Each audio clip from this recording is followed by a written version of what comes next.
অথবা আগামী বছরের জুনের মাধ্যমে ইলেকশন দেবেন। আমরা তার কমিটমেন্টে তিনি ঠিক আছেন এটা দেখতে চাই। আর আমাদের ভিউ হচ্ছে যে এটা রমজানের আগেই শেষ হয়ে যাওয়া দরকার। আসসালামু আলাইকুম রহমতুল্লাহ।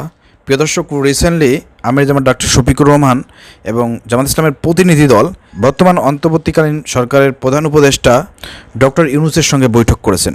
বৈঠক শেষে বেরিয়ে আসার পরে সংবাদ সম্মেলনে আমির জামাত ডক্টর শফিকুর রহমান বলেছেন যে আগামী রমজানের আগেই, রোজার আগেই নির্বাচন চায় জামাত ইসলামী।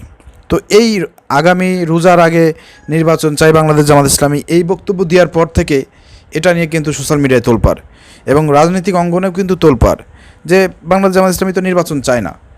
বিএনপি ওটাই মনে করে, কারণ নির্বাচনের জন্য জামাত ইসলামী ওইভাবে চাপ প্রয়োগ করে না, বিএনপি যেভাবে চাপ প্রয়োগ করতেছে। সেই জায়গা থেকে আমি দেখতে পাচ্ছি যে নেটিজেন যারা আছেন, অন্যান্য সোশ্যাল মিডিয়ায় যারা দেখেন, আপনারা অনেকেই সমালোচনা করতেছেন যে বিএনপি যতটুকু না নির্বাচনের জন্য তড়িঘড়ি করতেছে, এবার আমির জামাত ডক্টর শফিকুর রহমান বিএনপির চাইতেও নির্বাচনের জন্য সরকার চাপ দিচ্ছে অথবা তড়িঘড়ি করতেছে। কেন তিনি এই কথা বললেন যে রোজার আগে নির্বাচন হয়ে যাক অথবা নির্বাচন চান, এই কথা কেন তিনি বললেন? আমির জামাতের মুখে এই ধরনের কথা অনেকেই মানতে পারতেছেন না। অনেকেই বলতেছেন যে বিএনপির চাইতেও এখন জামাত ইসলাম তড়িঘড়ি নির্বাচন চাচ্ছে। আসলে বিষয়টা এটা না। বিষয়টা আমির জামাত কেন রোজার আগে নির্বাচনের কথা বললেন, এই বিষয়টা আপনাদেরকে জানতে হলে তার পুরো বক্তব্যটা আপনাদেরকে শুনতে হবে। প্রিয় দর্শক, আমির জামাত ডক্টর শফিকুর রহমান মূলত কী বলেছিলেন, পুরো বক্তব্যটা আপনাদেরকে আমরা শোনাচ্ছি। দেখেন তিনি কি বলেছিলেন।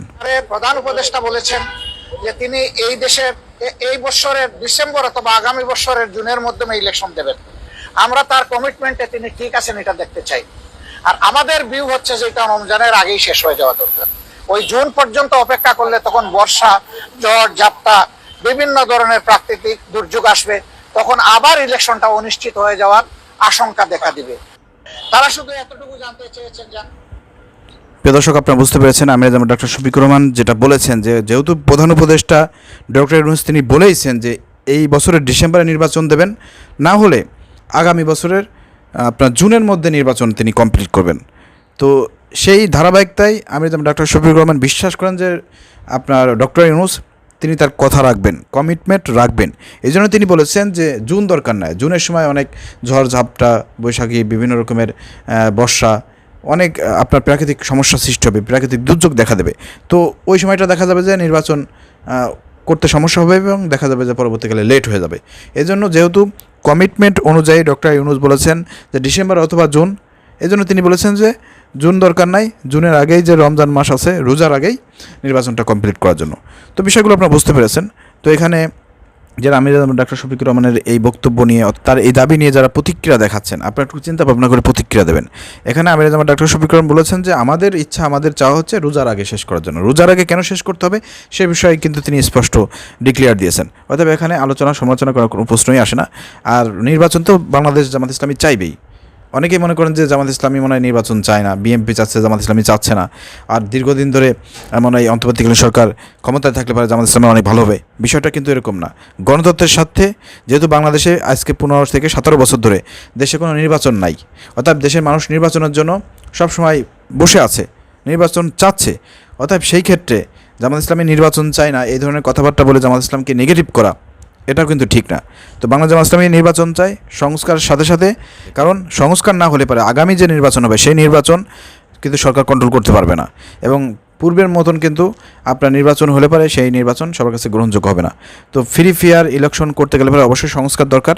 যৌক্তিক সংস্কার করে নির্বাচনের ব্যবস্থা করার পক্ষে কিন্তু জামাত ইসলামী সবসময় আছে, কিন্তু বিএনপি সবসময় সংস্কারের পক্ষে আছে, ঠিক আছে, কিন্তু তারা নির্বাচনের জন্য সবসময় সরকারকে একটু তাড়া দিচ্ছে এই কারণে যে সরকার নিয়ে তারা একটু সন্দেহ করে যে সরকার আমরা যদি তড়িঘড়ি না করি, তারা না দিই, তাহলে হয়তো সরকার দীর্ঘ সময় ধরে তারা থাকবে। আর তাছাড়া আপনারা জানেন যে বিএনপি যতদিন যাচ্ছে তাদের জনপ্রিয়তা কমে যাচ্ছে, কারণ সারা বাংলাদেশে বিএনপির নেতাকর্মীরা বিভিন্ন রকমের অপকর্মের সঙ্গে লিপ্ত, যার কারণে বিএনপির চরিত্র ফুটে উঠতেছে, এতে তাদের ভোট কমে যাচ্ছে, তাদের জনপ্রিয়তা কমে যাচ্ছে।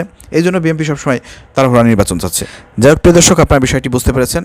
অতএব আলোচনা না করে বোঝার চেষ্টা করবেন, এবং বাংলা জামাত ইসলামের অনলাইন অ্যাক্টিভিস্ট সোশ্যাল মিডিয়ায় যারা আছেন, আপনারা যারা বিষয়টি বোঝেন নাই, আশা করি এই বক্তব্য শোনার পরে আপনারা বুঝতে পেরেছেন এবং ভিডিওটি শেয়ার করে সবাইকে দেখার সুযোগ করে দেন। যারা ভুল বুঝতেছেন আমির জামাতকে, আশা করি এই ভিডিওটি দেখার পরে আপনারা ভুল বুঝবেন না। আসসালামু আলাইকুম রহমতুল্লাহ।